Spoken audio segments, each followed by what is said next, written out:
Hello students, welcome to Accountastic. Today we will start our company account and our first chapter is share capital. कुछ लोग बेटा इसको issue of share capital के chapter के नाम से भी जानते हैं। आज बेटा मैं ट्राई करूंगा भी फ्रॉम जीरो से लेके मैं ये मान के चल रहा हूँ कि आपको शेयर कैपिटल के बारे में कुछ भी नॉलेज नहीं है। आज मैं ट्राई करूंगा कि आपको कंपनीज अकाउंट के बारे में कुछ बता सकूँ, शेयर कैपिटल से फ्रॉम स्क्रैच मैं सारा बता सकूं जो आपके लिए यूजफुल रहेगा। ठीक है, स्टार्ट करते हैं बेटा शेयर कैपिटल।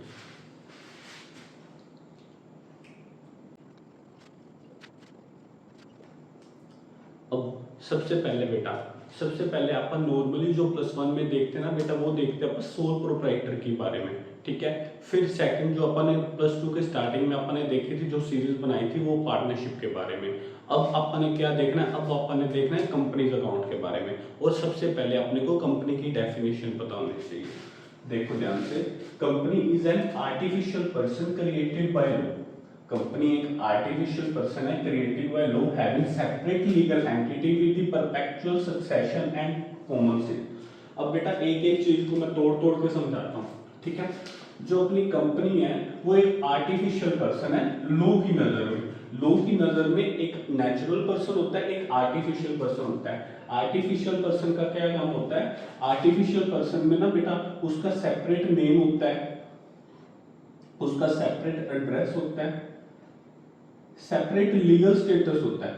मेन चीज separate legal status. Legal status का मतलब क्या है बेटा, नॉर्मली अगर अपन ने कोई भी केस शुरू करना है तो आप एक नेचुरल पर्सन पे तो कर सकते हैं, लेकिन अगर आर्टिफिशियल पर्सन है जो वो भी जो लॉ ने बनाया हुआ है तो उस पे भी आप केस फाइल कर सकते हैं, पर्टिकुलर कंपनी के ऊपर भी केस फाइल कर सकते हैं। That is known as separate legal status. ठीक है, उसके बाद अपन ने देखा हैविंग सेपरेट लीगल एंटिटी। अब ये क्या चीज है, सेपरेट लीगल एंटिटी का मतलब बेटा ये चीज है भी, जैसे आप +1 में आप बिजनेस एंटिटी कंसेप्ट करते थे। बिजनेस एंटिटी कंसेप्ट का मतलब क्या था, business and businessman are two different things. ठीक है, सेम सेपरेट लीगल एंटिटी का मतलब क्या है भी, जो कंपनी है वो अपने शेयर होल्डर से, अभी अपने को शेयर होल्डर भी नहीं पता लेकिन आप मान सकते हैं भी एक बड़ी लाइक मेंबर्स, जो कंपनी है वो मेंबर से डिफर होएगी। ठीक है, जब आप टाइप्स पढ़ेंगे ना कंपनी की तब आपको पता लगेगा भी कुछ लिमिटेड कंपनीज भी होती है, अनलिमिटेड कंपनी भी होती है। तो अपने क्या देख रहा हूं मैं भी, जो शेयर होल्डर या कंपनी के जो मेंबर हैं वो कंपनी से डिफरेंट है। कंपनी की अपनी लायबिलिटीज है और मेंबर्स को उसमें कोई लेना देना नहीं है। ठीक होगी बात। नेक्स्ट बेटा ध्यान रखना, मैंने क्या लिखा, परपेचुअल सक्सेशन। परपेचुअल सक्सेशन का मतलब क्या होता है, जनरली जो बिजनेस है, या आप एग्जांपल ले रहे हैं कंपनी की, जो अपनी कंपनी है उसका कोई टाइम पीरियड नहीं है बेटा, वो चलती रहेगी विदाउट एनी क्लोज। वो बिना कुछ रुके वो चलती रहेगी चलती रहेगी। जो मेंबर है इसके वो चेंज होते रहेंगे। इसको बोलते हैं अपन परपेचुअल सक्सेशन। मतलब क्या है बेटा, जैसे फॉर एग्जांपल बेटा रिलायंस कंपनी है। रिलायंस कंपनी के जो मेंबर है, वो जो फाउंडर थे वो धीरूभाई अंबानी थे, लेकिन उसके बाद मुकेश अंबानी आए, अब उनके बेटे संभालेंगे। ठीक है, पॉइंट इज दैट कि जो मेंबर है उनकी तो एक लिमिटेड लाइफ भी है, और लिमिटेड लाइफ के अलावा वो जो मेंबर है वो टाइम टू टाइम चेंज होते रहते हैं, लेकिन कंपनी नहीं चेंज होती, कंपनी तो कंटिन्यूअसली चलती रहती है। ठीक है, इसको बोलते हैं परपेचुअल सक्सेशन। एंड लास्ट अपन ने देखा having common seal. Common seal का बेटा क्या मतलब है, कॉमन सील का मतलब है कि जो कंपनी है उसके अपने सेपरेट सिग्नेचर रहेंगे।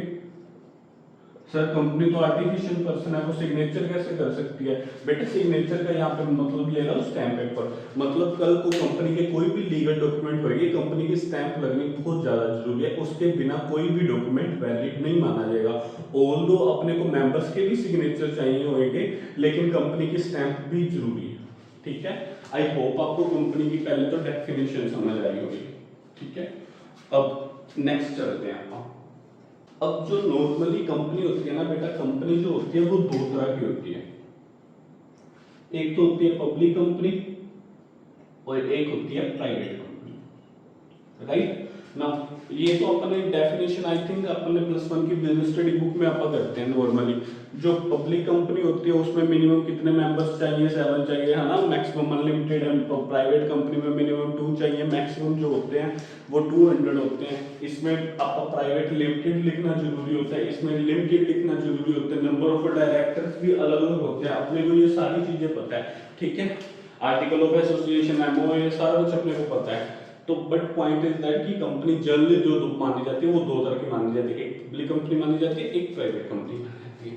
डोंट वरी, जो अपनी अकाउंटिंग ट्रीटमेंट होएगा कंपनी के शेयर कैपिटल का वो बिल्कुल सिमिलर रहेगा, वो दोनों कंपनीज का कोई अपने को फर्क नहीं पड़ेगा, ठीक है। बट आप जो मैक्सिमम क्वेश्चन करेंगे वो किस पे करेंगे, आप पब्लिक कंपनी पे। इज दैट क्लियर ना।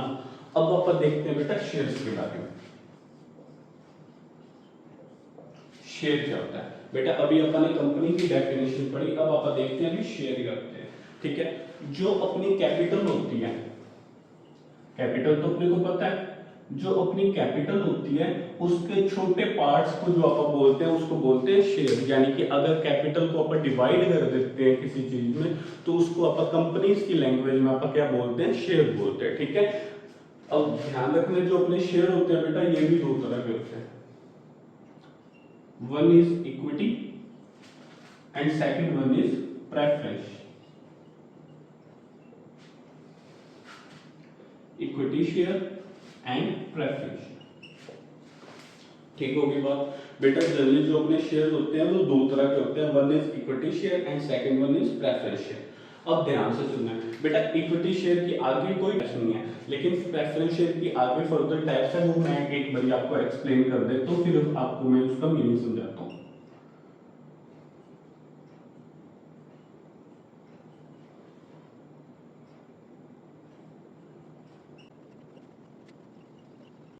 ना नॉर्मली बेटा ये 8 टाइप्स होते हैं प्रेफरेंस शेयर की। अब इक्विटी के मीनिंग समझने से पहले मैं आपको प्रेफरेंस का मीनिंग बताता हूँ, ठीक है।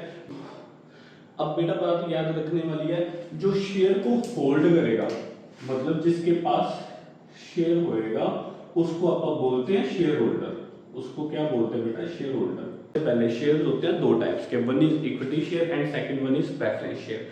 इक्विटी शेयर होते हैं बेटा रियल ओनर। अब रियल ओनर क्यों होते हैं बेटा, रियल ओनर वो होते हैं जो एक्चुअल में जिन्होंने कंपनी जिनके बिहाफ पे चल रही है, यानी बेसिकली एक बारी के लिए ये मान सकता हूँ जो कंपनीज में मेजर डिसीजंस लेते हैं, ठीक है। प्रॉफिट एट द एंड इनके पास सारा आएगा, कैसे कंपनी में क्या क्या डिसीजंस लेने हैं, कैसे कैसे प्रॉफिट बांटना है, ये सारी चीजें कौन डिसाइड करेगा, इक्विटी शेयर होल्डर, ठीक है। जो प्रेफरेंस होते हैं बेटा ये नॉर्मली जो होते हैं वो परसेंटेजेस बेसिस पे होते हैं, ठीक है। बिकॉज जो इनको पैसे मिलेंगे वो मिलेंगे परसेंटेज के ड्रॉप पे। नॉर्मली इन सभी चीजों से पहले ना आप कुछ और चीज सीखते हैं, इसको क्लियर करने से पहले अपने को कुछ और चीजें पता होनी चाहिए। देखो नॉर्मली अपन ट्रेडिंग P&L बनाते हैं, राइट। ट्रेडिंग में अपनी जो बैलेंसिंग फिगर आती है दैट इज ग्रॉस प्रॉफिट, और प्रॉफिट एंड लॉस में जो अपना बैलेंसिंग फिगर आता है that is net profit. Generally क्या करते थे अपन, नेट प्रॉफिट को अपन कैपिटल में ऐड ऑन कर देते थे, और अगर लॉस होता था तो अपन कैपिटल में माइनस कर देते थे, ठीक है ना। मैं मान के चल रहा हूँ कि अपन ने सारा साल के अंदर ये प्रॉफिट कमाया, जिसको कंपनीज की लैंग्वेज में अपन अर्निंग बोलते हैं, ठीक है। कंपनी की लैंग्वेज में अपन इसको अर्निंग बोलते हैं ना। सबसे पहले जो मेरा काम होता है वो होता है इंटरेस्ट माइनस करना। इंटरेस्ट कौन सा, जो अपन ने आउटसाइडर से लिया हुआ है, जो भी लोन अपन ने आउटसाइडर से लिया हुआ है उनका इंटरेस्ट माइनस करना। सबसे पहले तो जो मैं प्रॉफिट कमा के आऊंगा सबसे पहला मेरा काम होगा इंटरेस्ट माइनस करना, ठीक होगी बात। अब जो मेरे पास अर्निंग आफ्टर इंटरेस्ट आएगा ना बेटा, उसमें मेरा सबसे पहला काम होगा टैक्स माइनस करना, ठीक है। यानी कि जो मेरे पास टैक्स माइनस करने के बाद पैसे बच जाएंगे, उसमें से ये एक्चुअल में पैसे अपन ने कमाए साल के दौरान। पहले तो मैंने प्रॉफिट बताया आपको भी, जो अपन नेट प्रॉफिट वगैरह जो भी आप मानते हो उसको अपन अपनी कंपनीज अकाउंट की लैंग्वेज में अपन उसको अर्निंग बोलते हैं, ठीक है। सबसे पहले मेरा काम होता है कि मैंने आउटसाइडर को इंटरेस्ट देना है लोन का, देन जो उसके पैसे बचेंगे उसमें से सबसे पहले पैसे जाएंगे टैक्स के सरकार, ठीक है। अब जो पैसे बचेंगे ना बेटा, ये एक्चुअल में अपन ने अर्न करने हैं और इस पे इन शेयर होल्डर का हक होता है जनरली। अब जो प्रेफरेंस वाले है ना बेटा, प्रेफरेंस वाले को सबसे पहले आप प्रेफर करेंगे, नाम ही प्रेफरेंस है तो उसको पहले प्रेफर करेंगे, यानी कि इनमें से प्रेफरेंस शेयर होल्डर अपना हिस्सा लेके जाएंगे। मैंने बताया अभी भी प्रेफरेंस शेयर होल्डर किस में जाते हैं, परसेंट में अपना हिस्सा लेके जाते हैं। और जो रिमेनिंग प्रॉफिट बचेगा ना बेटा, वो सारा का सारा कौन लेके जाएगा, इक्विटी शेयर होल्डर लेके जाएंगे। ठीक होगी बात। ये बेसिक डिफरेंस है इन दोनों का भी। इक्विटी में क्या डिफरेंस होता है और प्रेफरेंस में क्या डिफरेंस होता है। जो प्रेफरेंस शेयर होल्डर होते हैं बेटा, वो प्रॉफिट में सबसे पहले अपना हक रखते हैं, लेकिन जो बाकी बकाया बचता है वो कौन लेके जाता है बेटा, इक्विटी शेयर होल्डर लेके जाते हैं। ठीक है। अब इक्विटी शेयर होल्डर को ना रियल ओनर भी बोला जाता है। जो ये इक्विटी शेयर होल्डर होते हैं ना बेटा, ये रियल ओनर होते हैं। रियल ओनर कौन से होते हैं बेटा, रियल ओनर वो ओनर होते हैं भाई जो एक्चुअल में कंपनी के डिसीजंस लेंगे, जो एक्चुअल में रियल ओनर है, राइट। अब जो प्रेफरेंस शेयर की बात करो ना, प्रेफरेंस शेयर के आगे 8 टाइप्स आ गई, participating preference share, non participating preference share, convertible preference share, non convertible preference share, redeemable preference share, irredeemable preference share, and last one is cumulative preference share, non cumulative preference share. ठीक है बेटा, अब इनको ध्यान से समझना है क्या होता है। सबसे पहले नॉर्मली पार्टिसिपेटिंग शेयर कौन से होते हैं, ध्यान से सुनना बेटा। नॉर्मली अपने प्रॉफिट कमाया, जो प्रेफरेंस शेयर थे वो एक परसेंटेज अपना लेके चले गए, वो अपना परसेंटेज लेके चले, पैसे बच गए, वो सारे के सारे कौन लेके जा रहे हैं, अपने इक्विटी शेयर। अब इक्विटी शेयर होल्डर ने डिसाइड करा भी इस साल ना कंपनी का सरप्लस बहुत ज्यादा हुआ है, सरप्लस बेसिकली प्रॉफिट, कंपनी का जो प्रॉफिट था वो बहुत ज्यादा हो गया, हमने सभी को दे भी दिया लेकिन फिर भी पैसे ज्यादा हो रहे, हम चाहते हैं भी हम और पैसे दें। अब जो पार्टिसिपेटिंग प्रेफरेंस शेयर होंगे ना बेटा, इनको तो पैसे मिल जाएंगे बिकॉज ये पार्टिसिपेटिंग प्रेफरेंस शेयर है, लेकिन जो नॉन पार्टिसिपेटिंग प्रेफरेंस शेयर है इनको आप पैसे नहीं दे सकते। ठीक है। कन्वर्टेबल प्रेफरेंस शेयर कौन से होते हैं बेटा, कन्वर्टेबल प्रेफरेंस शेयर वो होते हैं, इससे पहले ना अपन कन्वर्टेबल प्रेफरेंस शेयर से पहले ना अपन रिडीमेबल प्रेफरेंस शेयर लेंगे, बिकॉज मैं इसको लिंक करवाऊंगा इसके साथ, ध्यान से सुनना बेटा। जो रिडीमेबल प्रेफरेंस शेयर होते हैं ना, रिडीमेबल प्रेफरेंस शेयर वो होते हैं, रिडीम का मतलब क्या होता है बेटा, रिडीम का मतलब होता है भी एक पर्टिकुलर टाइम पीरियड के बाद आप उनका पैसा उनको वापस दे रहे हो। ठीक है। अब ध्यान से सुनना बेटा, ये सपोज कंपनी है, ठीक है, ये अपने पास कंपनी है। नॉर्मली क्या हुआ, जो ये शेयर होल्डर है इन्होंने क्या करा हुआ है, इन्होंने इस कंपनी में अपना पैसे इन्वेस्ट करे हुए हैं, जिसको आप कैपिटल के नाम से जानते हैं। इन्होंने अपना पैसा इस कंपनी में इन्वेस्ट करा हुआ है और ये कंपनी क्या करती है, उनको शेयर इशू कर देती है। ठीक है। वो तो इक्विटी शेयर इशू कर सकती है या प्रेफरेंस शेयर इशू कर सकती है। अब नॉर्मली कंपनी को उसका पैसा चाहिए था, पैसा यूज करा, उसने प्रॉफिट अर्न करा और प्रॉफिट का उसको पैसे प्रॉफिट उनको दे देती है। ठीक है। अब इनको जो शेयर इशू करते होते हैं नॉर्मली, रिडीमेबल का क्या मतलब है बेटा, रिडीमेबल का मतलब है जो कंपनी ने इस शेयर होल्डर से पैसे लिए हुए हैं ये इनको वापस दे देना, इसको बोलते हैं रिडीम करना। ठीक है। नॉर्मली एक वर्ड होता है इशू करना, इशू का मतलब क्या, कंपनी रेज करनी, पैसे रेज करने।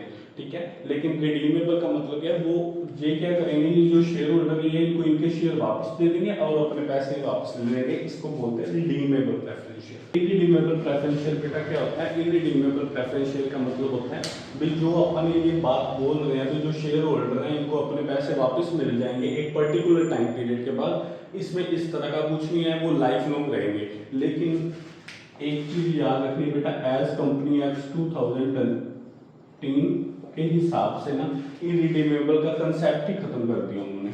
वो कहते हैं इररिडीमेबल का कोई कंसेप्ट नहीं है, यानी कि कोई भी कंपनी प्रेफरेंस शेयर को लाइफ लॉन्ग के लिए नहीं इशू करके रखेगी, वो लाइफ लॉन्ग नहीं है, एक पर्टिकुलर टाइम पीरियड बता दिया। टाइम पीरियड क्या बताया उन्होंने बेटा, टाइम पीरियड बताया 20 ईयर्स। भाई कोई भी कंपनी 20 ईयर्स के अंदर अंदर जो भी रिडीम प्रेफरेंस शेयर है वो सारे के सारे को रिडीम करना पड़ेगा। हाँ, अगर कुछ कंपनीज पे पर्टिकुलर कोई रीजन आ गया, लाइक कोविड वगैरह या कोई भी XYZ रीजन आ गया, वो सरकार से परमिशन लेके 10 ईयर्स इसको और एक्सटेंड कर सकती है, यानी कि ये तो सरकार की परमिशन, 20 ईयर तो नॉर्मल है, लेकिन ये जो 10 ईयर मिलेंगे ना वो सरकार देगी या नहीं देगी वो तो उस पर डिपेंडेड है। यानी मैक्सिमम से मैक्सिमम 30 ईयर्स है, इसके अलावा कुछ नहीं है। यानी रिडीम तो अपने करनी है, हर शेयर करना है, लेकिन कितना मैक्सिमम टाइम पीरियड रखा गया 20 ईयर्स, और अगर एक्सटेंड करवाते हो तो आप 10 ईयर्स और मिल जाते हैं, यानी 30 ईयर्स, राइट।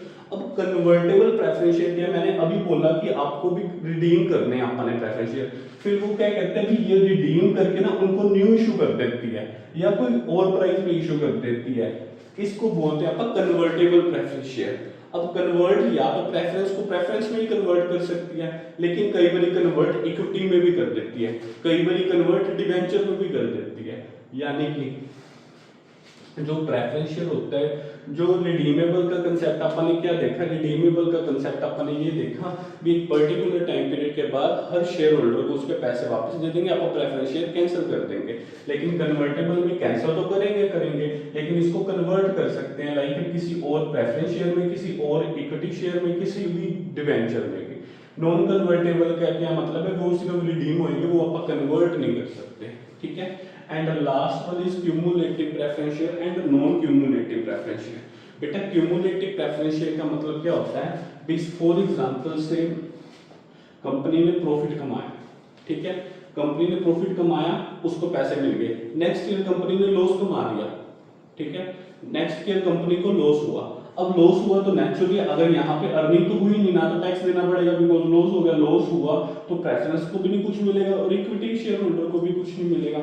तो क्या करेंगे आप बेटा, उसको एक बार आप मान के चलेंगे भी उसको नहीं मिला, फर्स्ट ईयर उसको लॉस हो गया, नहीं मिला, सेकंड ईयर भी लॉस हो गया, नहीं मिला, जब थर्ड ईयर हुआ तो उसको प्रॉफिट हुआ तो उसने अपना परसेंटेज रख लिया, ठीक है। लेकिन क्यूमुलेटिव में क्या करना है बेटा, क्यूमुलेटिव में जो उसका जो प्रीवियस आपने पैसे नहीं दिए थे ना, उसका भी परसेंटेज लगा के आपको उसको इकट्ठा प्रॉफिट 3 सालों का देना पड़ेगा। ये क्यूमुलेटिव प्रेफरेंस शेयर बोलता है। क्यूमुलेटिव प्रेफरेंस शेयर ये बोलता है कि मेरे को जो पहले आपके लॉस हो रहे थे, मेरे को कोई दिक्कत नहीं है, मैंने आपको नहीं तंग करा, लेकिन जिस साल प्रॉफिट हुआ मैं तो पिछले सालों का भी अपना मार्जिन लूंगा, अपना प्रॉफिट लूंगा। और नॉन क्यूमुलेटिव के कहते हैं भी जो पिछला हुआ वो भूल जाओ, अगर लॉस हो रहा है हमने नहीं लिया कोई नहीं, भूल जाओ, लेकिन थर्ड ईयर का प्रॉफिट मेरे को सिर्फ थर्ड ईयर का प्रॉफिट दे दो, ठीक है। ये नॉन क्यूमुलेटिव होता है, ठीक है। डोंट वेरी, जब कभी कंपनी अपने शेयर इशू करती है ना बेटा, वो ना एक प्रोस्पेक्टस में करती है। प्रोस्पेक्टस क्या होता है कि डॉक्यूमेंट होता है जिसपे सारा कंपनी की डिटेलिंग लिखी होती है, भी हाँ कैसे कैसे उन्होंने शेयर इशू करने हैं, कैसे कैसे कॉल मनी मंगवानी है, सारा कुछ A to Z सब कुछ एक्सप्लेन किया होता है उस प्रोस्पेक्टस में।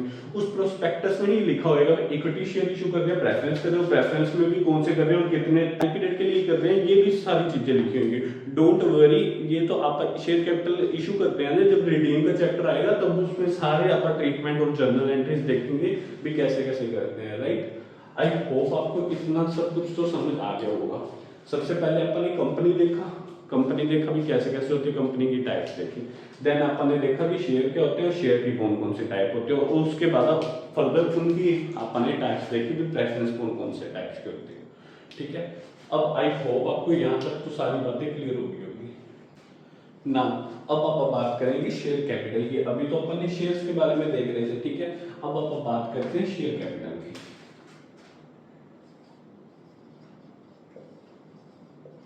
नाउ शेयर कैपिटल की भी बेटा एज यू नो टाइप्स होती है। सबसे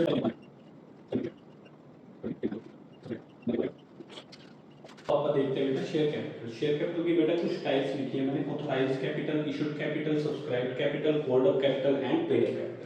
अब ऑथराइज्ड कैपिटल क्या होता है बेटा, ऑथराइज्ड मतलब पावर। पावर का मतलब क्या है, जो कंपनीज एक्ट से आपको पावर मिली है किसी कंपनी को भी आप मैक्सिमम कितनी कैपिटल रेज कर सकते हो, उसको बोलते हैं ऑथराइज्ड कैपिटल, ठीक है।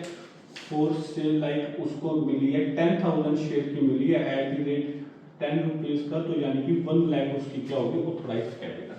अब point is that issued capital मतलब का मतलब है भी इस साल इस पॉइंट पे आपने कितने कैपिटल इशू कर रहे हैं, ठीक है। मैं सारे तो नहीं कर पाऊंगा अनडाउटली, लेकिन मेरी लिमिट बन गई, लिमिट 10,000 से ज्यादा नहीं कर सकता मैं लाइफ लॉन्ग के लिए, ठीक है। इसको एक्सटेंड कर सकते हैं कंपनी एक्ट में जाके, ठीक है। नाउ इशूड कैपिटल का मतलब है भी इस करंट ईयर में अपने इशू कितने करे, फॉर से मैंने 5,000 शेयर इशू करे एट द रेट 10 रुपीज, यानी कि इस साल मेरी कैपिटल कितनी होगी, इशू कैपिटल 50,000 रुपीज, ठीक है। बेटा ध्यान रखना ये रुपीज में है।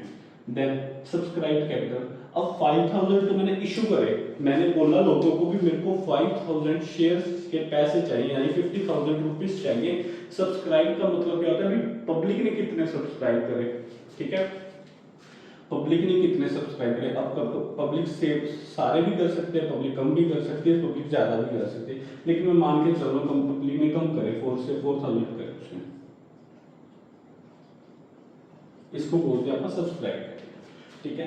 देन अपना आ गया cold up capital. Cold up capital का क्या मतलब है बेटा, अगर 10 रुपीज कॉल है तो आपने टोटल कितने पैसे अभी तक मंगवाए हैं, ठीक है, 4000 शेयर थे और कितने पैसे आप लोगों ने मंगवाए हैं, 4 से आपने 8 रुपीज मंगवाए हैं, सेकंड कॉल नहीं मंगवाई तो आप उसको बोलेंगे भी 4000 आपने 8 रुपीज मंगवाए हैं, ठीक है, यानी कि आपकी कैपिटल कितनी बन गई 32। और सिर्फ 32,000 मैंने कोल्ड अप करा, लोगों को भी मेरे को 32,000 रुपीज दे के जाओ, लेकिन हो सकता है कोई एक पर्सन होएगा, सपोज उसके पास 10 शेयर है, वो नहीं पैसे दे के गया, यानी कि 8 रुपीज उसने नहीं दिए अपने को, या लास्ट कॉल मान लो अपनी 2 रुपीज उसने नहीं दिए, यानी 20 रुपीज नहीं दिए, तो ये माइनस करके मैं यहाँ पे लिख लूंगा अपने पेड अप।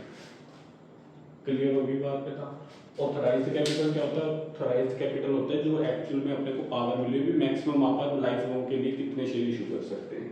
इशूड कैपिटल क्या होता है भी इस करंट ईयर में अपन इस पर्टिकुलर टाइम पीरियड में अपन कितने शेयर इशू करें। सब्सक्राइब कैपिटल, सब्सक्राइब कैपिटल लोगों ने कितने शेयर इशू तो अपन ने ज्यादा करे थे, लेकिन लोगों ने कितने सब्सक्राइब करे, लोग कम भी कर सकते हैं, ज्यादा भी कर सकते हैं, उतने भी कर सकते हैं, ठीक है।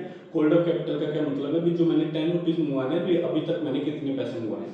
पेड अप कैपिटल का मतलब क्या भी जितने पैसे माने क्या सभी लोगों ने पैसे दे दिए, अगर किसी ने नहीं दिए तो वो माइनस करके मैं लिख दूंगा that is our paid up capital. I hope आपको ये चीज तो क्लियर हो गई, ठीक है। हाँ, अब थोड़ी सी बातें ध्यान रखेंगे छोटी छोटी। जो मैंने अभी 10 रुपीज आपको बोला, यानी कि जब भी आप पैसे मंगवाएंगे वो इकट्ठे नहीं मंगवाएंगे, वो आप कुछ इंस्टॉलमेंट में मंगवाएंगे। अब जो वो 10 रुपीज मंगवाएंगे बेटा, वो आप नेम रखेंगे उस चीजों का, दैट इज सबसे पहले आपकी एप्लीकेशन मनी।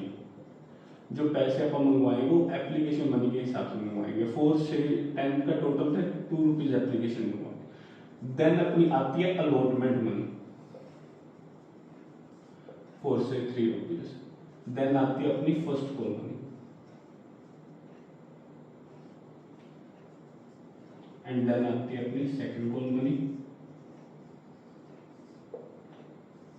अब देखो 2 3 10 हो गया, पर भी 10 हो गया, ठीक है। इसको बोलते हैं जो आप कॉल मंगवाते हैं, आप 10 रुपीज इकट्ठे नहीं चार्ज करते, अलग अलग के हिसाब से करते हैं, ठीक है। अब इसमें भी याद क्या रखना है बेटा, जो एप्लीकेशन मनी होती है वो सबसे पहले रिसीव्ड होती है, देन ड्यू करेंगे अपन। अभी अपन ने बात करी थी जो शेयर थे अपन ने प्रोस्पेक्टस के थ्रू इशू करते हैं, प्रोस्पेक्टस में अपन ने सारा डाटा लिखा होता है, ठीक है। जब कल आप कॉलेज में जाएंगे ना एडमिशन फॉर्म के लिए, तो आपको एक प्रोस्पेक्टस देंगे। प्रोस्पेक्टस का क्या मतलब होता है, कंपनी जो अपने कॉलेज होएगा उसके सारे एकेडमिक क्वालिफिकेशन सारा कुछ लिखा होएगा, कौन सी आपने कोर्स करना है, उसकी फीस कौन सी है, कौन से टीचर है, कोई स्टूडेंट्स का जर्नल, सब कुछ वो प्रोस्पेक्टस में अपना लिखा होगा, ठीक है ना। प्रोस्पेक्टस में अगर लिखा होगा तो सबसे पहले तो अपने को अप्लाई करना पड़ेगा ना शेयर लेने के लिए, तो यानी कि सबसे पहले पैसे कंपनी के पास रिसीव्ड होंगे, देन ड्यू होंगे। बाकी जितनी भी एंट्रीज है ना बेटा, सारी पहले ड्यू करेंगे फिर रिसीव करेंगे। वो पहले आप कॉल अप करेंगे, देन उसके बाद अपने को पैसे मिलेंगे उस चीज के। लेकिन ये सिंगल एंट्री होती है जो पहले रिसीव करते हैं अपन फिर ड्यू करते हैं, ठीक होगी बात बेटा ना। अब अभी आपने देखा भी कुछ होता है सब्सक्राइब कैपिटल।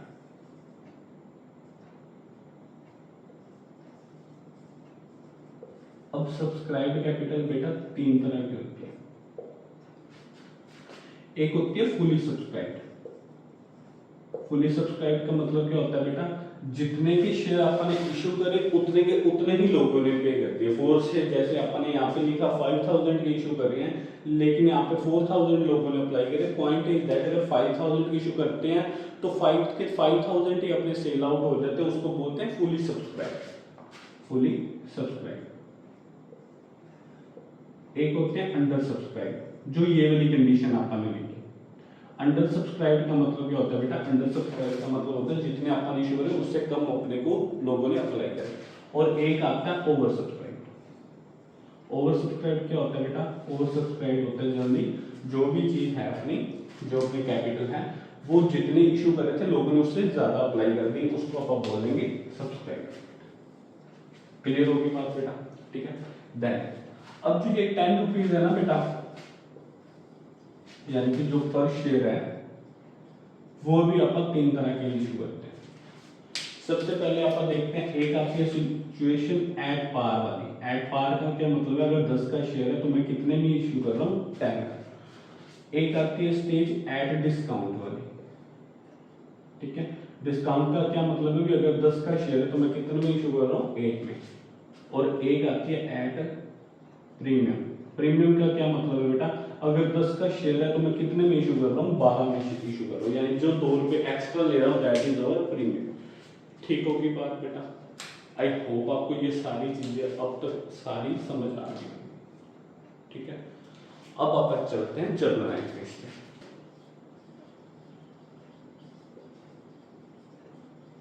अब फॉर्मेट तो आपने सीखा हुआ है, date, particular, ledger, folio, debit, credit, ठीक है। बट मैं आपको ऐसे ही समझा रहा हूँ एक बार। अभी अपन ने बात करी थी, जो एप्लीकेशन मनी होती है पहले रिसीव होती है देन ड्यू होती है, यानी कि पहले रिसीव की एंट्री करेंगे। रिसीव की क्या एंट्री करेंगे बेटा, bank account debit to share application, ठीक है। देन ड्यू की क्या एंट्री करेंगे बेटा, ड्यू की एंट्री करेंगे अपन ने ड्यू करती कॉल, यानी कि शेयर एप्लीकेशन अकाउंट डेबिट, और अपनी कैपिटल में पैसे आ जाएंगे, that is to share capital.